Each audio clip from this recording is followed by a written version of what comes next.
Okay, Papaji and Nikki. So, what I want to do now is look at the story of Abraham, Hagar, and Ishmael from the perspective of the Quran and the perspective of the Torah. Then we can look at some of the difference that we see and then draw some natural conclusions from it. So the Quran and Torah references that we will use is Sahih al-Bukhari, hadith number 3364, Surah 2, ayat 127, and from Torah perspective, Genesis 17, verses 23 to 25, Genesis 20, verse 1, and Genesis 21, verses 1 to 21.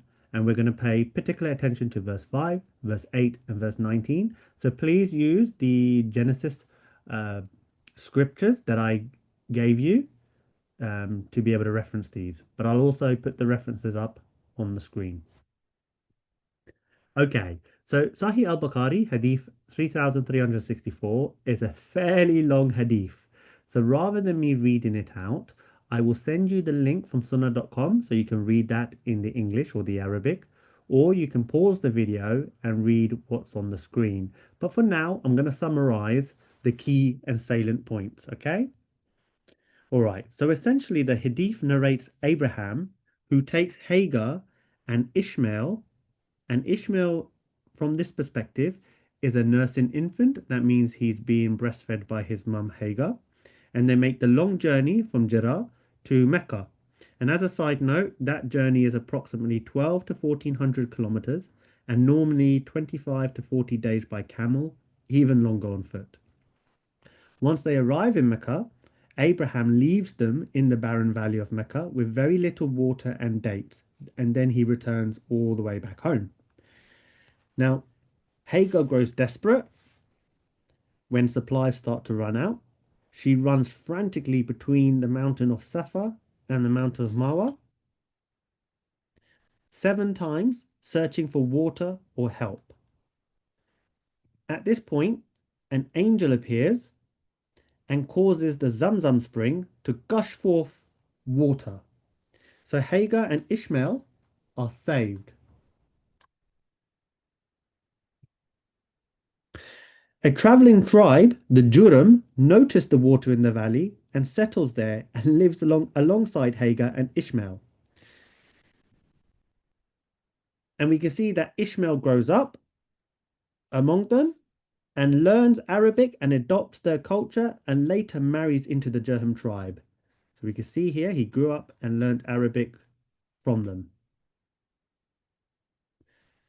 Abraham then returns many years later to meet with Ishmael, but Ishmael is away. So Abraham speaks to Ishmael's wife, instructing her to convey a message to Ishmael, and the message is change the threshold of his gate. When Ishmael returns later on, but because by this time Abraham has returned back home, which is somewhat puzzling because he made that long journey to meet Ishmael only to return back home. Ishmael understands that the message is from his father, and the message changed the threshold of his gate. He understands that as a command to divorce his wife.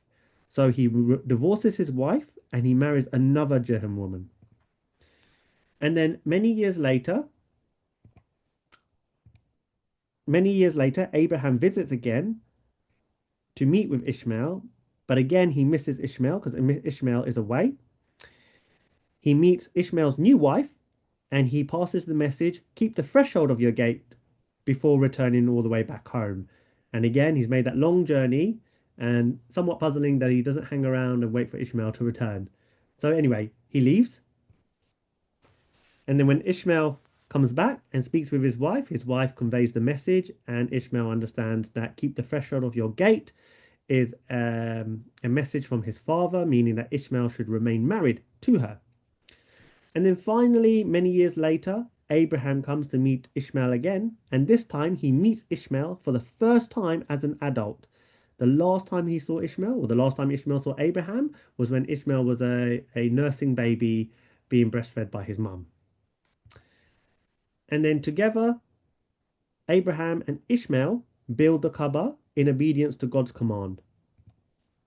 And then we see that in Surah 2, ayat 120 7, which says, "And remember when Abraham raised the foundation of the house with Ishmael, both praying, 'Our Lord, accept this from us. You are indeed the all-hearing, all-knowing.'" So now we're going to pivot from to the perspective of the Torah. And just for context, we're going to look at Genesis 17, verses 23 to 25. Then Abraham took Ishmael his son, and all those born in his house, or bought with his money, every male among the men of Abraham's house, and he circumcised the flesh of their foreskins that very day, as God had said to him. Abraham was 99 years old when he was circumcised in the flesh of his foreskin. Ouch. And Ishmael, his son, was 13 years old when he was circumcised in the flesh of his foreskin.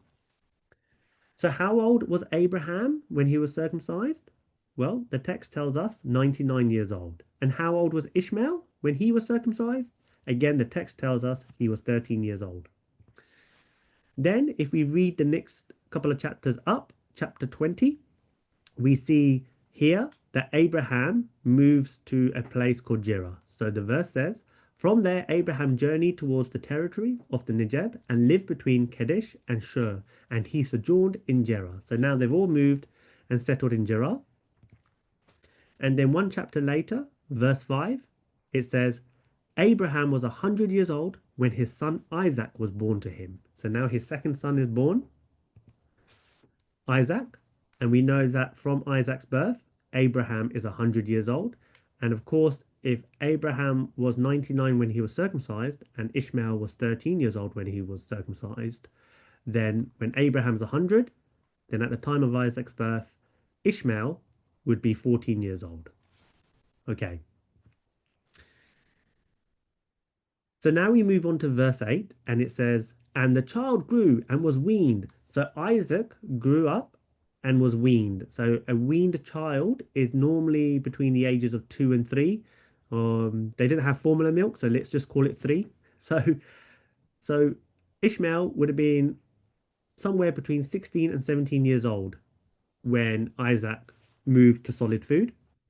And if we continue to read the verses, "And Abraham made a great feast on the day that Isaac was weaned. But Sarah saw the son of Hagar the Egyptian, whom she had borne to Abraham, laughing.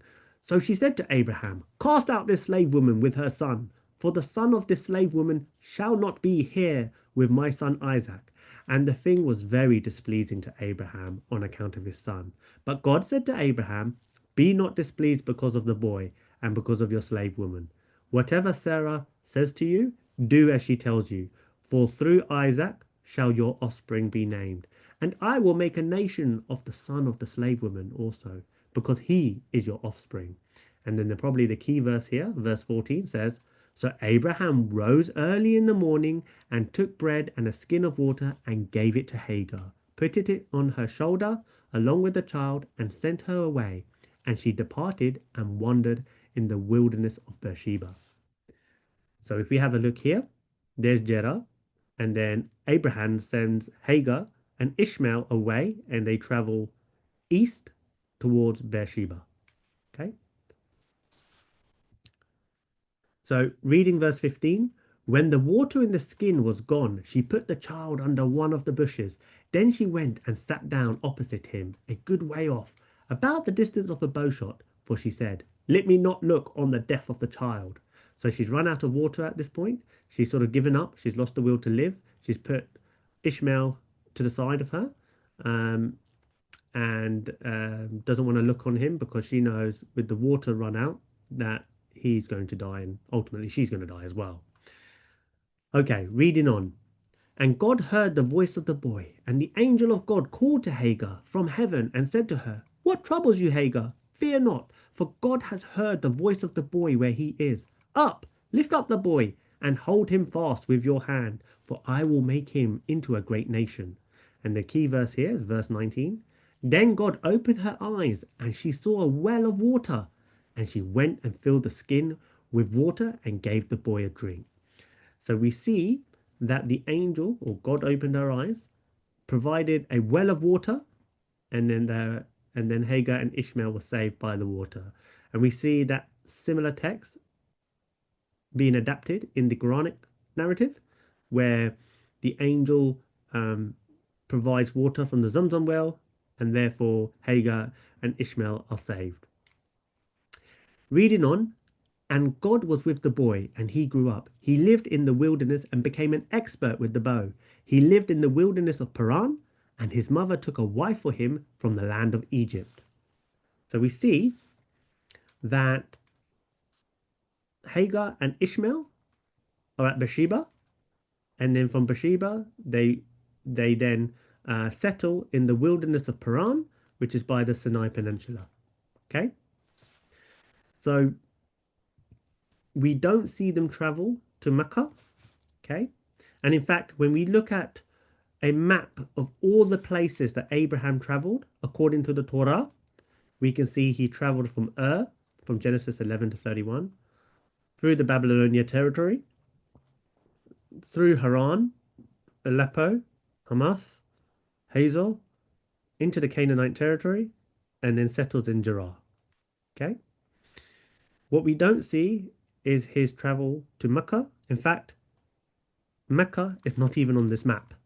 And that's because Mecca is all the way south here. In fact, between Gerar, which is here, Mecca is approximately 1,350 kilometers away. So a very long journey. And as we mentioned before, that is about 25 to 40 days on a camel, longer on foot. This is a map from Islamic sources, and this charts Abraham's journey. Okay.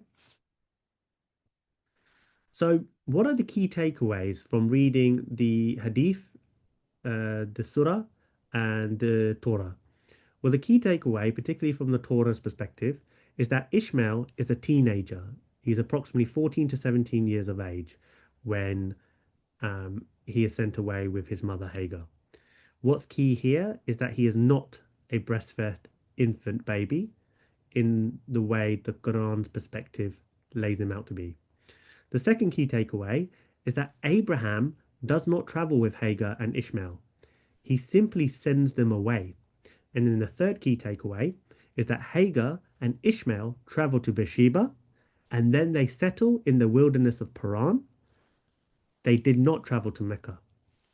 So then some of the natural conclusions that follow, we can say, according to the Torah, did Abraham and Ishmael travel to Mecca? The answer would be no. According to the Torah, did they build the Kaaba? No. So if Abraham and Ishmael did not build the Kaaba or rebuilt the Kaaba, who built or rebuilt the Kaaba? Well, if it wasn't Abraham and Ishmael, then it would have most likely been the pre-Islamic culture in the Arabia Peninsula. Some of the Germanic tribes, um, pagan in origin. And so while scholarship here is quite sketchy, the sort of most likely candidate would be the pagan tribes before the time of Prophet Muhammad when he introduced monotheism. Okay, I hope that's been helpful and useful working through the material together. If you have any comments or questions, please let me know. Otherwise, we will continue with this narrative of Abraham and Ishmael and just look into a few more details that I think is going to help us come to a real good understanding of the Quran's perspective as well as the Torah's perspective on the same narrative.